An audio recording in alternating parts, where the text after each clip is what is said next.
Hi, Slingers. Welcome back for another fun-filled week of interviews, questions, chats, however you want to think about this stuff.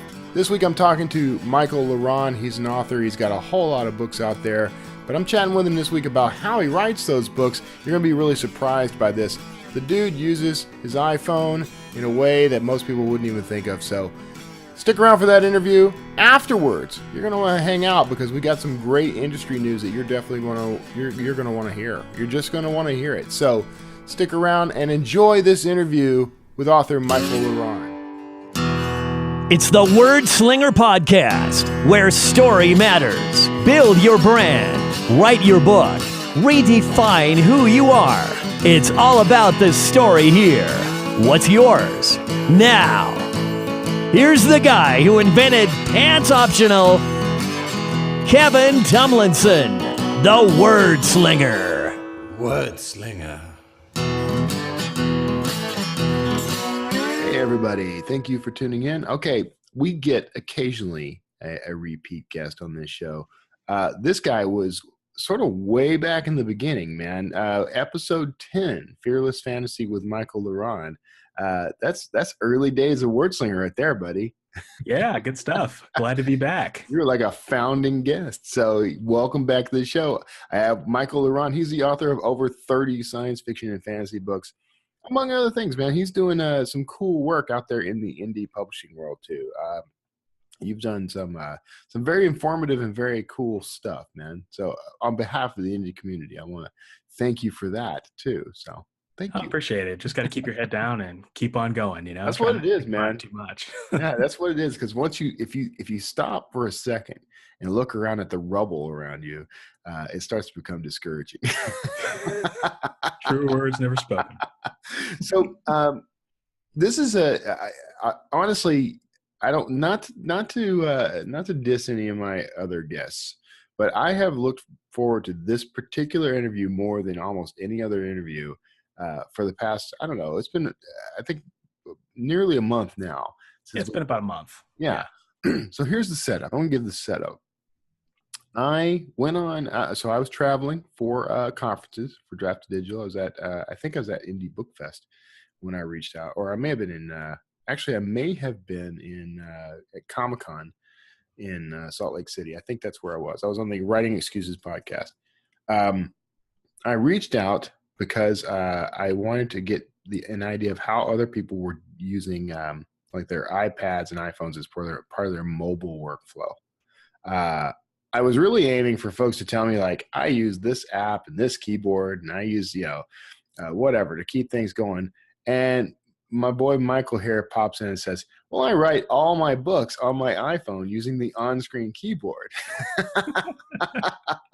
Okay. I knew after I recovered, picked my jaw up off the floor. I thought, man, this is something. I gotta. First, I asked a ton of questions, and then I started kind of experimenting. Man, I can tell you, I've been doing this now. I've been using my phone a lot more. We'll talk about that in a minute, but this is something very incredible to me. I wanted to get your take on it and get your workflow, what you're doing, man. So why don't you tell me a little about, well, first of all, why did you start doing this? Yeah, well, my life is super hectic Right. compared to a lot of people. So I work 8 to 9 hours a day for a Fortune 100 company as a manager that many people would recognize. Okay. So my day-to-day is super hectic. I have no time almost throughout the day to write. Right. And I've got a 3-year-old. Yeah. And so she's crazy. She keeps me pretty busy. And Right. we have a lot of activities and things that we have to take her to. I'm also in law school. So this is my first semester. So it's kind of hectic there too. So All right, I take it back. I'm not busy in comparison to Michael Ronn. I've days kind are of come to the blissfully realization free. that I'm just a little busier than I was in the past. But I'm never at my desk. Like, Right. I'm just never at my computer. I wake up at 5 o'clock in the morning, and I'll try to get some words in then. Mm-hmm. But other than that, and writing after my daughter goes to sleep, I have energy in the morning, but I have no energy at night when I'm about to go to sleep. And so I realized if I'm going to improve my word count, my life's probably only going to get busier. I have to figure this out. I cannot just let my writing fall by the wayside. And so I was looking at a lot of different things. I looked at dictation. That worked for me for a little while. And then right around that point, I found Ulysses, which is a wonderful app that's available for the iPhone and iOS. And I started using that. And then Scrivener for iOS came out. And Right. I switched to that, and I've been using it ever since. And so for me, it was more of necessity. So Right. I'm never at my desk, so I just had to find a way to write while I was on the go. And as I started doing that, I realized I'm actually writing more than I ever was before, because I'm squeezing in, 200-300 words here and there when I have 5-10 minutes. And it just adds up. And this is my most productive year that I've ever had in my writing business since I started writing on my phone. That's incredible. In the past month, I've been experimenting. Didn't ask you for like technique or anything, which I should have, but actually I did. I kind of followed up. Like, are you, using a special digital keyboard? You're just using the setup that comes with your iPhone, right? Yes, I use the on-screen keyboard on the phone. I thumb everything into my phone. Yeah. Okay. I didn't think it could be done. I'm going to be honest with you. I really thought he's got to be putting me on, right? I experimented. So at these conferences, I had kind of a layover. I had a day or so in there. I was at Disney Springs. Draft to Digital is about to release, I believe it was our announcement for Refer a Friend. Okay. Which I could go off on a tangent on, but I'm not. But we were doing this release. I still needed to write a blog post, a press release. I needed to update. I wrote an email and committed the edits to it. I scheduled the campaign. I had to do all that stuff. I decided, rather than lugging my laptop around with me at Disney Springs, I would just find a comfortable place to sit and try out Michael Ronn's technique and hop on my phone and see what I could accomplish. Because I could always go back to the hotel and knock out whatever I needed to knock out. So I spent, I think maybe 2 hours sitting in a very comfortable place, not worried about battery power, not worried about, I didn't have to find a Wi-Fi hotspot. I didn't have to do any of the things I would have had to have done with the MacBook Air, light as it is. I was able to knock all that out, right? So that was my proof of concept. And then I blew it up, dude. I'm in line. I go to Disney World for one day. I had a Disney World day. I'm standing in line at the Avatar, the new Avatar ride at Animal Kingdom is Flight of Passage. I'm there for like 2.5 hours in line, right? Worth every minute, okay? Decide, all right, I got to try the fiction. I wrote a short story while in line, took it into Draft Digital's EPUB templates, right? Built a cover in Canva. I mean, I did the whole thing right up to the point where I could have hit publish. And I'm like, this is the new way I do things. Nice. That's awesome. It's amazing how much you can get done, right? I mean, even if you're working on your novel, just chipping away at it. Yeah. It's incredible to think what you could get done in 2 hours. It is. What gets me is how excited I get about it, because now I am working on the latest book is still in progress. So I started jumping into Scrivener mobile. By the way, I didn't particularly like the iOS version of Scrivener at first. It took a little getting used to, I think. But now I'm like, I only want to write in this. And even if I'm writing on a keyboard, I'm going to use my iPad for that, right? But I hop in and do my thing. I'm like you said, I'm getting more words on the page each day. It's incredible. I just take a break, and from whatever else I might be done. I mean, I have a regular writing schedule anyway, right? I'll take a break from doing something for Draft Digital, or doing something else entirely. I'm standing in line at the grocery store. I'm in the bathroom. I'm whatever, right? I'm knocking out words. This has just been it's revolutionary. But the thing that's blowing my mind, man, is, and I know I've taken over the interview. I'm going to get back to you. I promise. I promise. This is how you know I'm excited about something, because I take over the interview. I was able to. So where was I going with that? I actually am able to change headspaces a lot quicker by getting away from the laptop. So, I do my work on the laptop fine. I love the environment, but I get distracted easy. With the phone, I'm focused on the smaller screen. I'm on a different writing environment. It's very freeing. So is that, have you had that kind of, I don't want to lead the witness here, but, Yeah. to use the Absolutely. parlance of your future career, but yeah, tell me about your experience now. I'll shut up. I echo all the things that you just said, and I will say this: my wife likes to shop. Yeah. I, like most husbands, hate shopping. I hate it with passion. That's why I have an Amazon account. I just buy it and it shows up at my door. But my wife likes to go through the clearance rack and all that stuff. And so just the other day we were at a department store, and her and my daughter were just going through the aisles and checking everything because they had a huge doorbuster sale. And I thought, I just do not want to look at any more shirts. So I found a couch, I sat down, and I wrote like 3 chapters toward my next novel. And I didn't have to think about it, and I have a battery case on my phone, so I don't have to worry about power. And I just went away at it. Yeah, I find that when you talk about headspaces, it is very easy. It takes some getting used to, I will admit, but it's almost like when you switch apps on your phone. Like you go from a phone call to a text message to YouTube to Chrome, and you don't think anything about it on your phone, right? You're switching apps. It's the same thing. If you know exactly where you left off in your story, I find that it's just really easy to just to pop right back in and just start, even if it's a sentence or two. All that adds up. So I talked about this being my most productive year. Mm-hmm. I'm at 11 books this year, and very nice. It's very nice. Middle of October. I'm at 11 books, and I would say probably 80 to 90% of all the words I've written were on my phone.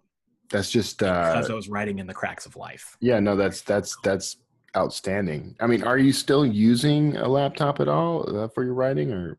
Yeah, I use it in the mornings usually when I have some time to go through it, and every once in a while I'll go to the coffee shop if I'm, if I have some time. But I kind of find that I don't like to write on my laptop anymore. I know I can get more words by doing it, but it's just easier to sit in a chair and write on my phone. I know you might be able to get more words in a session, right? But I mean, overall, you're getting more words. You're getting more words throughout the day because of the mobile writing. And if you do nothing else, if you're one of those people that's listening to this and you're like, I could never do that, my hands would cramp up. My hands feel fine. I've never had any issues. I have a big phone and I have fairly big hands, but my hands don't hurt after extended sessions or anything like that. And I've never had any major issues. And another thing that people have often asked me is, well, my phone I can't trust my phone to spell the word right. Right. That's true. Did I lose you?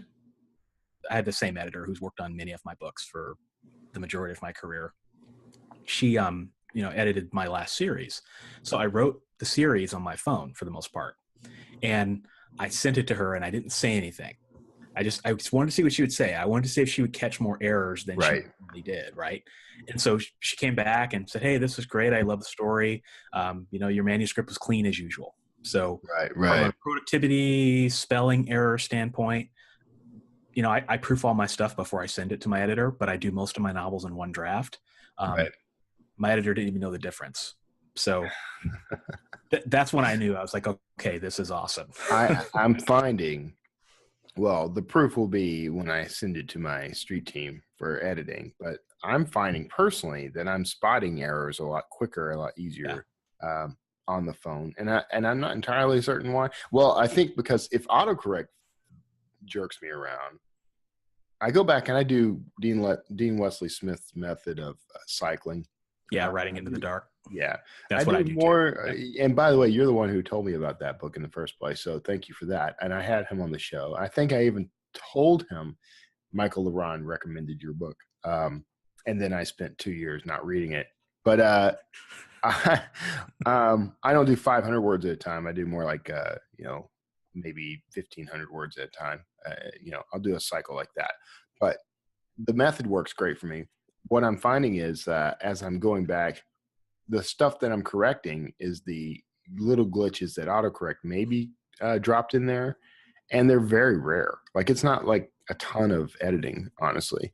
And I don't know if it's because I've slowed down somewhat in word count. Although when I really push myself, man, I can do quite a few words. I mean, that short story was like 10,000 words in 2.5 hours. I mean, that was a lot of, and I thought, man, when I finish, my thumbs are going to just feel like they're about to fall off, but I didn't. I mean, maybe it's because I already spent so much time, doing that on the phone.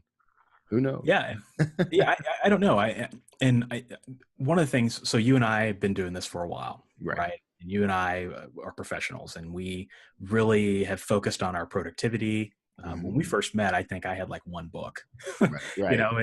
And now look at both of us in our careers, and it's awesome. And I think that the reason that both of us are able to be at the level we're at right now is because we are doing that writing into the dark, right? Working on that first draft. If you are somebody that loves to edit and write your book in multiple drafts, nothing wrong with that, right? This might be a little bit harder because of that, having to go back through the novel. But for me, when I know I type the end, I know it's the end, and I can just move on to the next thing, which is nice. And I still get everything edited, so the readers don't know the difference, and that's nice. And so it means more product for me, more books for my readers, and it's a good thing. So I think anything you can do to find a way to get more words out of your day without sacrificing a whole lot of time, because I think a lot of people listening to this are probably working professionals just like we are. Writing's probably not your full-time gig. It probably is an aspiration, and you have to kind of think about things differently, and maybe the way that you've always done things isn't the way that you continue to do them if you want to improve your productivity. And that's the challenge I give people is, people said a long time ago, I could never take my laptop to a coffee shop, or I'd never want to. Yeah. People used to say, that's true. I just wanted to use a typewriter, and so now we have all these different tools available to us. And while they're different and a little challenging, and maybe they have a learning curve, this is, I mean, it's a brand new path. I mean, this is unknown territory, uncharted territory, right?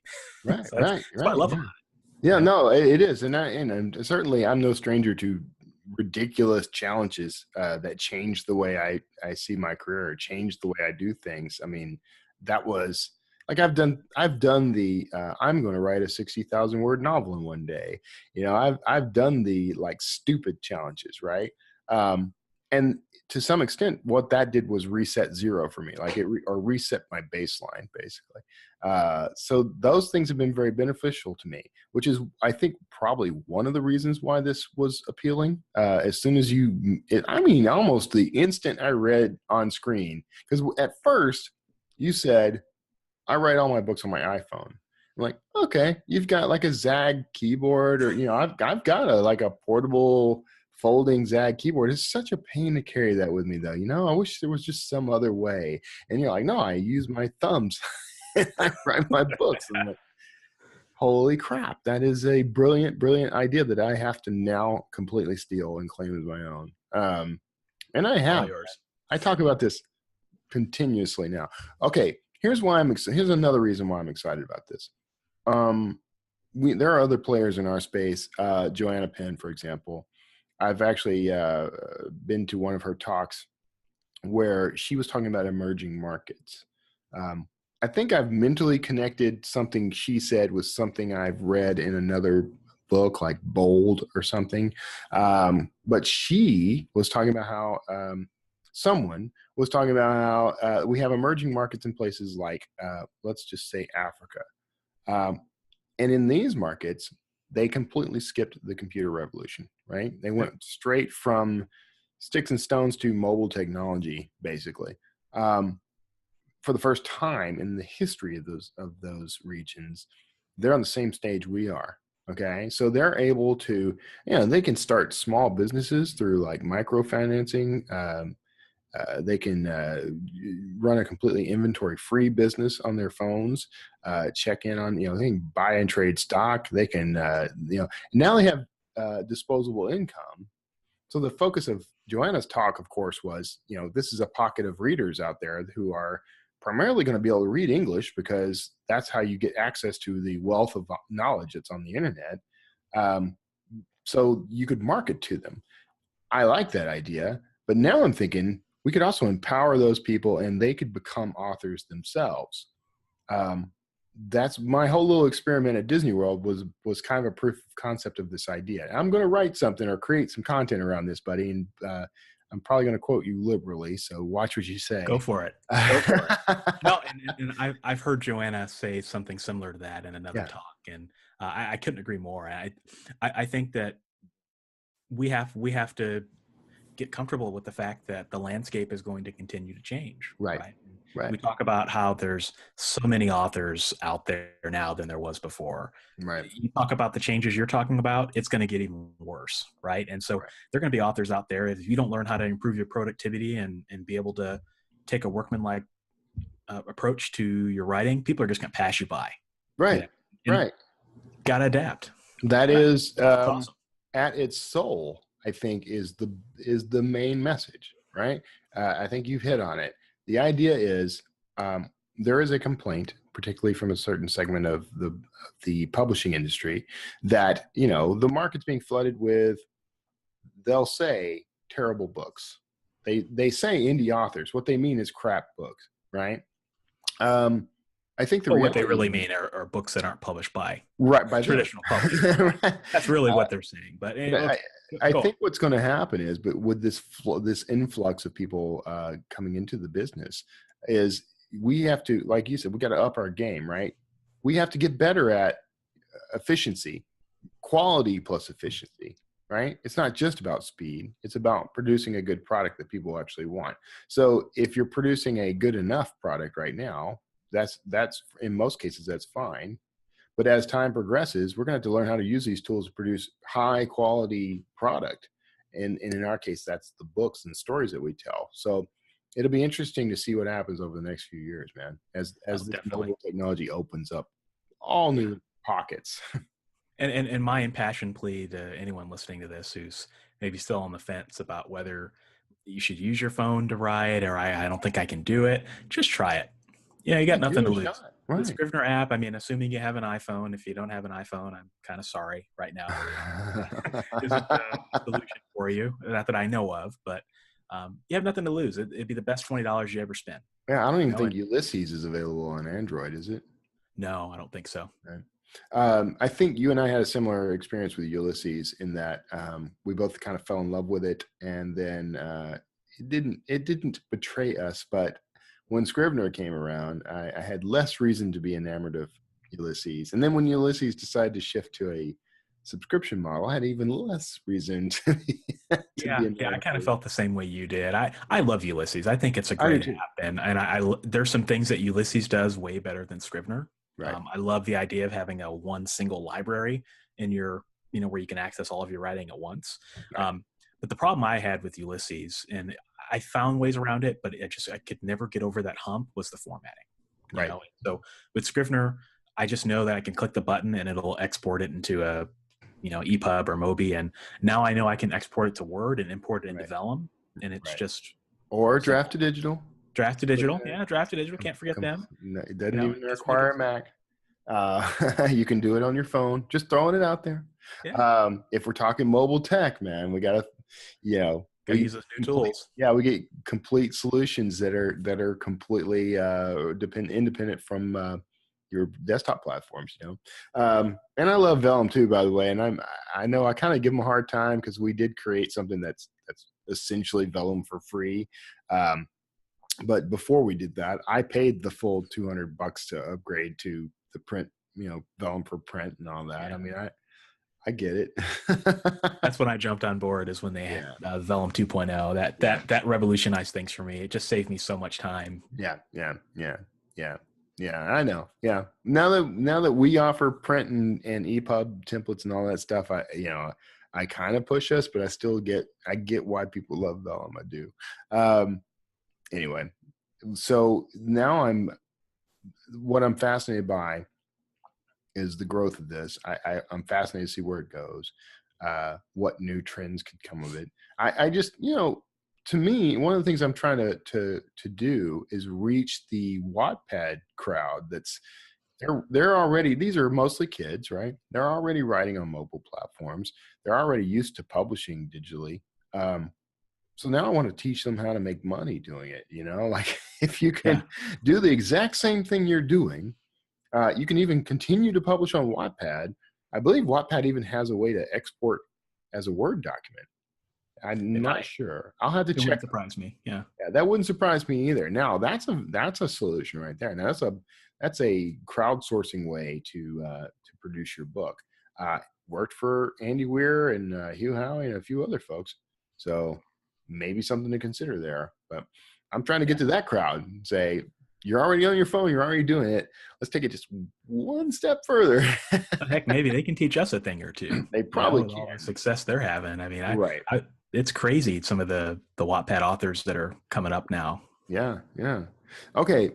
Shifting gears just a little, because I wanted to hit up on this, so you're doing some work with Ally. Do you want to talk a little about that, or can you talk about that? I can and I will. All right, good. Let's do So that. I am a U.S. ambassador / liaison with the Alliance of Independent Authors. Mm-hmm. So for those of you who are not familiar with the Alliance, they are a nonprofit that has a goal of improving the status and well-being of indie authors all over the world out there in publishing. Doesn't matter how you publish or who you publish, they provide great resources and tips and strategies and techniques for authors, whoever you are, whether you're traditional or independent.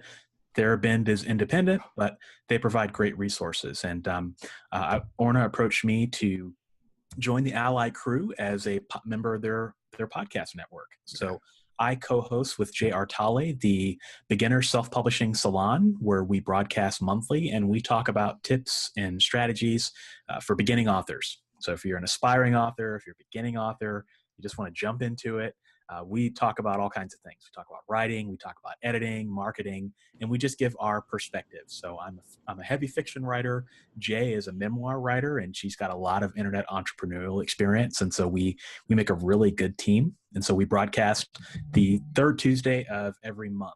And you can find us on iTunes, Stitcher, YouTube, wherever you like to consume your content. So we've been doing that here for about the past 4 months, and we're one of 3 shows on the podcast network. So every week you're getting something different. So Orna and Joanna Penn have the advanced self-publishing salon. So if you want some more advanced tips, they broadcast the week after us. And then David Penny and Debbie Young also do a Q&A. So members of Ally ask questions. If you want to know anything that's on your mind, if you're a member of Ally, they answer those in the effort of answering one question for the hundreds of thousands of people. Right. So, I love Orna, by the way, and I've met her a couple of times now at conferences, and we sponsor stuff for Ally quite a bit. I'm going to try not to be offended that she's never approached me about doing any podcasting for Ally, but yeah, well, they wanted to. Ally wanted to improve the makeup of the panel, right? So that it's not just a British organization, right? So finding someone in the States and who can represent indie authors and help with boots on the ground and the different initiatives that they're doing, because they've got a lot of things going on. There's always an initiative, and they're always running really fast with a lot of really good stuff. And so I'm honored to be a part of the crew, and it's been really fun so far. And I've learned a lot just sitting in and watching what they do. It's amazing, all the different stuff and resources that they have available. So and I know they've been heavily involved with a lot of the author conferences and throughout Europe. And they're trying to kind of increase the presence of industry representatives at these as well. And some of them have lost their appeal to the industry reps, honestly. Some of the conferences, but I'm looking forward to seeing them regain that, because frankly the problem is that there's a huge focus a lot of times on the traditional publishing crowd, and kind of a disrespect for the indie publisher. So Ally has been a huge influence in swaying that. So I'm glad to hear you're a part of it, man. They made a good choice. Thank you. And I'm glad and honored, like I said, to be a part of it. And, I think you listen to this podcast and all the other big players out there in the space, and we're indie authors. So for us, it's kind of weird that there's still that disrespect and that that awkward tone out there against indie authors, but the reality is that the prevailing opinion right now is still skewed against indie authors. And so whatever any of us can do to help reverse that trend and show everyone that independent publishing is a viable way to create a career. I'd love to be a part of any organization that has that goal. Yeah, me too, man. I'm right there with you, man. It's interesting, and I've had odd run-ins with in unexpected places. I was at SIFWA, the Science Fiction Writers. I was at the Nebula Awards. I'm in line with a guy in the green room, and we're putting fruit on our plates, you know. And he says, "So how many books do you have?" And I said, "Well, I think I just passed like 40 books." It's like 40 books. He says, "Well, how many awards have you won?" I think I've won around 6. I said, "The most recent one was the Shelf Notable Indie Award." He says, "Indie?"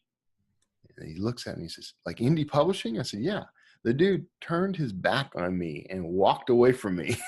Yep. So I'm there as a industry guest, like I'm representing Draft Digital at this thing, you know. So yeah, there is still a stigma. It's sad, but that's what it is. You know, and the crazy part is those people that turn their backs and walk away, they're going to be the ones running toward us when they really realize the power that indie authors are amassing. There's been a dramatic shift in the industry. You know, it's a much more hybrid industry now, and getting more so over the course of the years. You know, so yeah, and you and I both had opinions against indie authors at one point, right? I remember when I was just before I was out of college, there was a indie author, and this was back in the days when vanity publishing was king. I mean, the print on demand publishing, and none of that stuff was available. And I just remember having a really horrible, awful experience with a self-published book, and I swore I would never be a self-publisher. Look at me now, you know. Yeah. No, you know, you're right. When I first self-published a book, after getting out of a traditional contract, like I put a book out there and did everything I could to make sure no one knew it was self-published, because I felt like that was going to ruin me. If someone found out that I published that book on my own dime, you know, they were going to call it a vanity press book, and it was a stigma that would sit with me forever. Now I'm like loud and proud, brothers. It's all indie right now, all the time. Oh yeah, I don't care if people know I'm self-published, and if they want to pick a fight, then you know, let's have a conversation. We're good. You know? We're gonna do it. Dukes up. That's the crazy thing is we all have to be ambassadors, you know. Especially since I've joined the Ally crew, I found myself in situations where I am having to have that conversation with people who don't understand self-publishing and the value that it brings, and they still think that it just means a bunch of books in your garage, you know. Yeah, exactly, man. I just went to a conference person at a time. I was at a conference here in Houston over the weekend. The majority of people I talk to, I'm talking about wide distribution. I'm talking about ebook conversion. I'm talking about all the things that we talk about on a regular basis, and I'm getting blank stares and crickets because they're thinking I've got a table out in the lobby that has my printed books on it that I paid $3,000 for. You know, I'm like, there's a better way. Well, you know, I've just kind of come to the conclusion, let them believe what they want to believe, you know. Right. The reality is our reality. Well, and that's right. And you like me, I think we both subscribe to that concept of you can kind of craft your own reality, and you can live the life that you want to live. So you are certainly doing that, man. I don't think I knew about the law school thing. So what prompted that? Just wanted to get a master's education, and having a legal understanding is useful, especially as an author and authorpreneur. So it's more related to kind of the field that I work in and my everyday life, but it still has a lot of usefulness for me running my office. What's your focus? It's going to be risk management and compliance, which is just a fancy way of saying insurance. So I don't want to put people to sleep. Oh, okay. All right. So kind of fun. Risk management and compliance sounds much, you know, that's got a little more of an espionage ring to it than other aspects of the law. I would have thought entertainment. I can't confirm or deny that. Why not IP law? I thought about IP law. Yeah. The nice part is you can take electives, and I'll Right. just take those electives. IP law, it's so complicated, and Yeah. I don't want to devote my time and resources to that when I Right. could really be focusing on being an author. So Right. Ironically, it would be very helpful to have the IP law background, but it would take you away from actually being someone who creates IP. exactly. So That's cool, man. All right. Well, we're coming up. This one saddens me, man. We're coming up on time. I don't want to suck up too much of your time. You're a very busy man. I used to think I was a busy man. Now I know that I'm barely scratching the Michael LaRon Dyson sphere. I used to say all the time, I'm not that busy, and my wife is like, no, you're busy. And it's like, okay, well, whatever. People point. I never really thought of myself as all that busy, but then I've actually been approached for full-on interviews to ask me how I do the things I do, and that's when it starts to kind of hit home that you do a little more than most people. Yeah, but you have to with this life, right? I mean, you gotta. Right. That's the beauty of the path we've both chosen, is that we control our destinies, and we can work as hard and as long as we want to get there. And for me, it's not work. Like, I have a 9 to 5, and I have other things that take me away from writing, but I enjoy it. I enjoy being occupied. Yeah. And you're a big, you're a big part of the indie author community, a big supporter of the indie author community. And you're one of my favorite people. I think I've told you that before. We don't talk as much as we used to, but we're out there. I watch you, brother. I'm watching you. I follow you on Facebook. Yeah, exactly. That's how anybody knows anybody anymore. Exactly. All right. Okay, man. Well, we'll go ahead and wrap up. Tell everybody where they can find you and your books and everything else, man. Yeah, well, you can find me and all of my books and all the other things that I'm up to at www.michaelleron.com. For those of you who are interested in science fiction, you can check out my space opera series, Galaxy Mavericks. That's my latest series. If you're interested in fantasy, check out my series, Modern Necromancy. That was a collaboration with my friend Justin Sloan. It's a fun tale about the occult and a lot of adventure. And and you can find my links to all my podcasts and things like that on my website as well. So that's www.michaelleron.com. Justin Sloan, man. I can't get away from the guy. I can't get away from him. He's everywhere. He's everywhere. When we did our interview the first time, way back in episode 10, you two had just barely met because you both had teddy bear-based fantasy books. Yes, we did. Seems like so long ago. Yeah. So long. I know, man. That had to have been, let's see, that had to have been 2013. No, it was like 2015. 2015? Okay. Yeah, we just wrapped up the series earlier this year. So okay, all right. Yeah, all hard to believe, but yeah. Fair enough, hard to believe. Yeah. All right. Okay. All right, everybody. Don't worry if you missed out on those URLs. You'll be able to find that in the show notes. I've got that and more. I think you're going to dig. And I would love, by the way, to hear what people think about this topic in particular. I'm just very excited about it. I'm going to create some content around this idea. So feel free to reach out. If you got questions for me or for Michael, I'm happy to pass them on to him too. So pop in over at wordslingerpodcast.com. I'll probably mention that in the wrap up. Right now, you're probably hearing some groovy bridge music. You may dance in place if you like, and I'll see you on the other side. Michael, thanks again, man. Thanks, man. It's been my pleasure. Hey, thanks for sticking around. I hope you enjoyed that interview with Michael LaRon. I know I did. The stuff he's doing, the whole writing on your iPhone thing has really inspired me. I can write anywhere. You can write anywhere. So think about that. That's amazing. You can also edit your work on the go. There's a lot you can do with this. So hope you got a lot out of that interview. Now this week, I'm bringing you some stories that I think are going to be they're going to be interesting for you. First up, we got offset printing in the news. That's something I bet a lot of indie authors weren't really thinking about. Is offset printing going to be in the future for indie authors? Maybe. At least that's what writer Joel Freelander thinks, and he's thinking that the future is going to be all about offset printing, or at least in part about offset printing. Now, if you're not familiar with it, this is a process it's a little different than digital printing and laser printing. Most of the time, you're probably used to using services like publish on demand services, and they'll do a digital or laser print of your book. Offset printing is something that's been used in the professional world and the traditional world for years. I used it when I was in marketing, agency marketing. I was working for agencies. A lot of clients preferred offset printing. It's a little more expensive, but what it does is give you a crisper, cleaner looking print. Now, here's the deal. About 99% of people can't tell the difference between offset printing and laser printing unless they're side by side, unless they have an eye for it. So does it make that big a difference? It's usually a lot more expensive. Maybe. If you have the option and the price is coming down, this could be a game changer. If nothing else, it might give you an opportunity to create something, especially like a hardback or something along those lines that maybe has a little more appeal. It gives you a little more professional polish. Could be the future, especially as new technology emerges and the price starts to come down.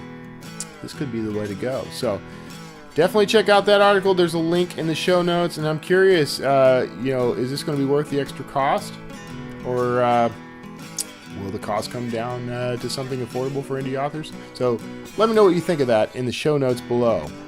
I'm sorry, in the comments below. Washington Post is evolving the bestseller list. This is not something I would have expected to see from any traditionally published newspaper or magazine out there, but the Washington Post has long depended on BookScan for their results, for their bestseller list. And for the longest time, indie publishers in particular have been very frustrated by the fact that sites such as Amazon.com are not included in making a determination as to whether or not a book is a bestseller. So, Washington Post is now folding Amazon results and sales results into their bestseller considerations, which means that we might see a whole lot of indie published authors suddenly skyrocket above some of the traditional giants in the industry. Now that would be interesting. I don't know about you, but I find that completely fascinating as a concept. I'm really looking forward to seeing what happens there. And as Washington Post does this, it could lead to other publications doing the same thing. Now the real question is, are lists like this still relevant? Do readers ever make their purchasing decisions based on a bestseller list? Could be good exposure for indie authors. I'm looking forward to seeing what the Washington Post does with it. I hope they start taking some of this data from other sources. You know, we've got Data Guy and the Author Earnings Report out there. That guy is tapped into this world. It's an evolution, of course. So I hope that Washington Post, New York Times, USA Today, everybody starts looking at this kind of data and factoring it in when they make their consideration about who's on the bestseller list. Maybe we'll end some of these like multi-year, multi-decade runs of certain authors being on the bestseller list. We can maybe democratize this a little more. You let me know what you think of this. Are those lists still relevant? Does it matter? Does getting on a list help with sales? I'd love to hear what you think about that in the comments below. Bookmarks could be the Rotten Tomatoes for indies and for literature. Actually, more for literature than indies. Bookmarks is going to be a new section on the Literary Hub website.